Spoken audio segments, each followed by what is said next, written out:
এই মুহূর্তে আমি অবস্থান করছি সুনামগঞ্জ 2 আসনের দিরাই উপজেলায় এবং আজকে হচ্ছে নির্বাচনী প্রচারণার সর্বশেষ দিন আমরা জানেন। এবং এখানে যে প্রোগ্রামে আমি অবস্থান করছি সেটা হচ্ছে সুপ্রিম কোর্টের বিশিষ্ট আইনজীবী সিনিয়র আইনজীবী জনাব শিশির মুনি সাহেবের লাস্ট যে প্রচারণার যে প্রোগ্রামটা এটা হচ্ছে দিরাই স্টেডিয়াম মাঠ স্লাইডটা দেখানোর চেষ্টা করি। বিপুল পরিমাণের জনসমাগম এখানে উপস্থিত হয়েছেন।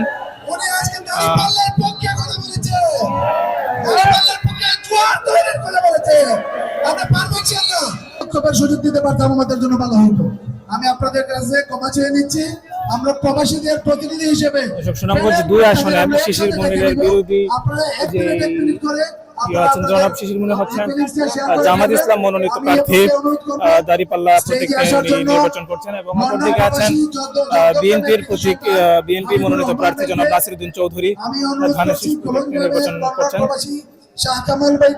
এবং এই হচ্ছে আজকে আমাদের নির্বাচনী প্রচারণার একটি দিরাই উপজেলা স্টেডিয়াম মাঠ। ভিডিওটি লাইক কমেন্ট শেয়ার করতে পারেন এবং আপনার মূল্যবান মন্তব্য আমাদেরকে কমেন্টের মাধ্যমে জানাতে পারবেন। আমার সাথে একটু চলে আসুন প্লিজ।